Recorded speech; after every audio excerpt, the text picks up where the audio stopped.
Okay, Colorado, are you trying to be Vegas? Huh? Anyways, I love this for I love this for Colorado because they're choosing to remove the problem that they're having, which is in this case Ryan Johnson or Ryan Johansen, and moving out their biggest asset, Byram. And let's go over these trades real quick because these are great trades. We're gonna go over them kind of together. So we're gonna go over Sean Walker trade right now. So picking up Sean Walker is huge. I think they were. I don't. I think Philly was wanting a first round pick for this, but to me, it was one of those where like it just the market. I don't think. I mean, Chris Tanev went for a second and a fourth, right? So you're thinking, okay, to get to a first, you have to. There's something that has to be viable there, right? So taking back Ryan Johansen's contract is one of the things that they were like, okay, well, this is salary off we can take. And they even gained salary cap. Look at they gained salary cap right here, and then the amount that they needed right here is the exact amount that they got from for acquiring for picking up Casey Mills. Look, they acquired cap space.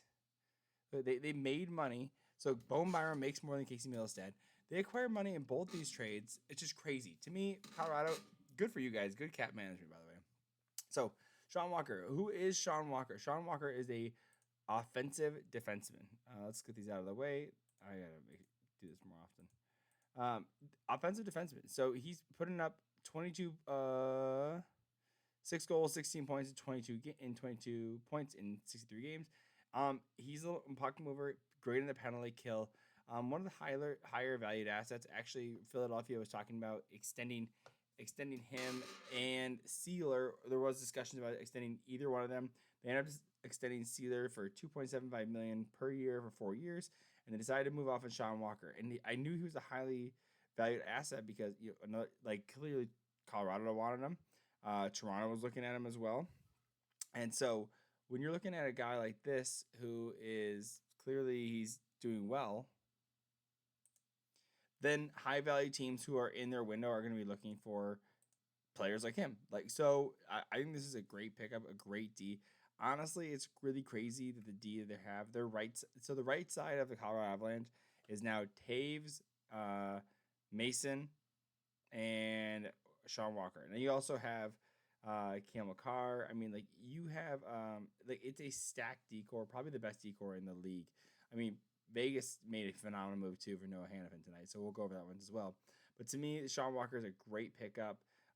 Threw a little 5th round pick in there as well, so that's a nice little ad right there.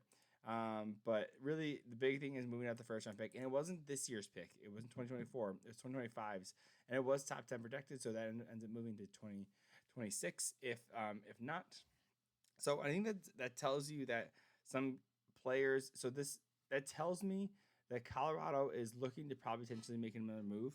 And another reason I think that is because they were able to make cap space. If you go to Colorado's cap friendly, they have another $3 million, so they can make $3 million right there, deadline cap space, so they can make another move. And why wouldn't you? I mean, so you have another 1st round pick. They actually have they have a first. They have two. Oh, I guess if they can't really trade the 2026 1st round pick because it might be the 2025 might become a 2026.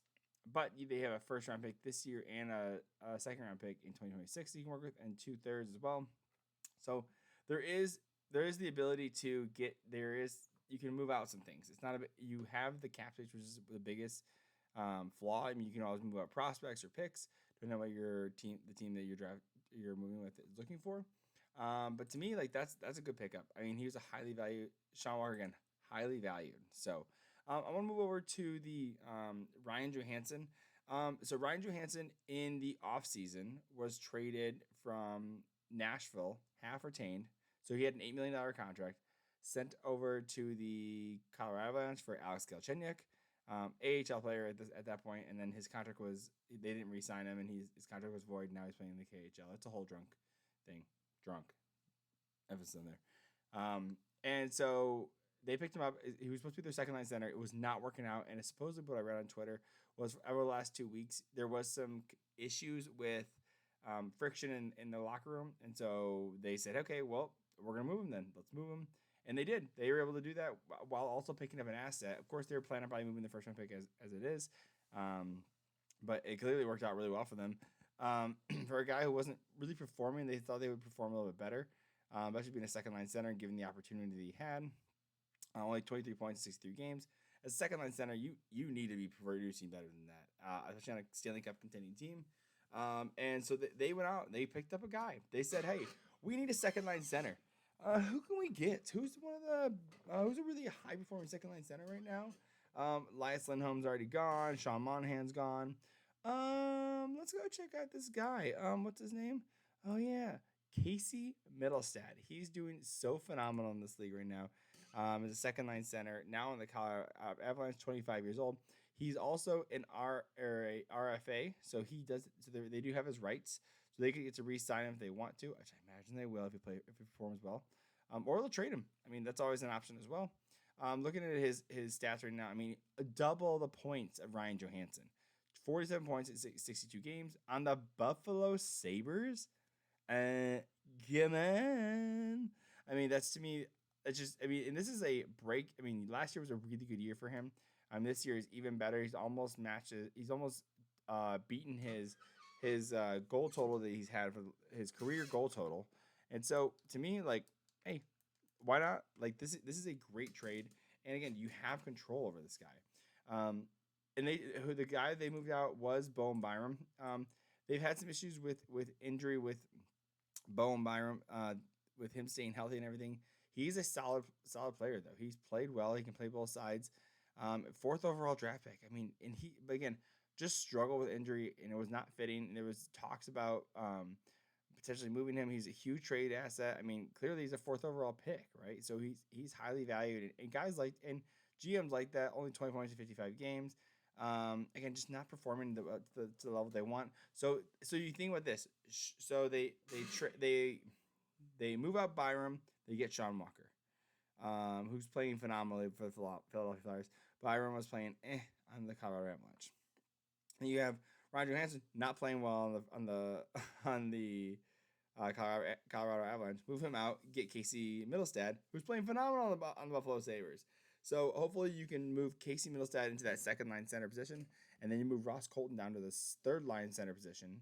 I know for this game tonight against the Red Wings, which freaking blew, by the way, 7-2, Colorado over the Red Wings. He played second line center, but I imagine you would move him down to a third line center role. It just creates a little more depth and everything. And again, Casey Mittelstadt has shown he's a performer this year. So I like this trade a lot. I think it was great. I think it was so smart. And yeah, I can't wait. I can't wait to see what Colorado does. We have it's 1 a.m. on Thursday, so we still have all Thursday and then some of Friday and most of Friday left. So there's gonna be a trade, man. I'm excited. I'm excited to see what Colorado does. So if you want to see all the trade videos, we're doing them all. I'm doing some tonight, so check them out. Hit like, subscribe, comment. Let me know who won this trade. I mean, to me, I think. Oh, by the way, also the Flyers did waive Ryan Johansen or send him down to the AHL. So they're not even keeping him on his roster. So I'm curious if it's a personality thing, if there's some issues there. I hope he doesn't have to enter the player assistance program. If he does, that's okay. We know how to normalize that people go through struggles and sometimes people need help, and that's okay. But again, when you're on a Stanley Cup winning team and you have a team that you need to perform, if you can't perform, then that is the issue right now, which is probably why you got moved. So again, I hope whatever's happening Ryan Johansen, you can get that figured out. But again, going to the AHL, this is the second big contract that the Philadelphia Flyers have sent down to the AHL in like last week, I believe, because they sent down Cal Peterson down there again, dude. JD Briere is just killing it. I mean, by the way, I just want to go over real quick Philadelphia Flyers, their picks. Look at this, dude. 5 first-round picks in the first round. 5 second-round picks in the second round.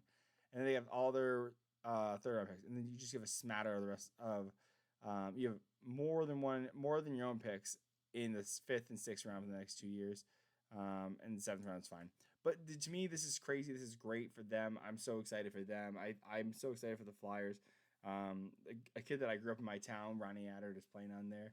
Let me show you him real quick. Ronnie Adder right here. 24 years old, killing it. Was playing with the Layton Valley Phantoms.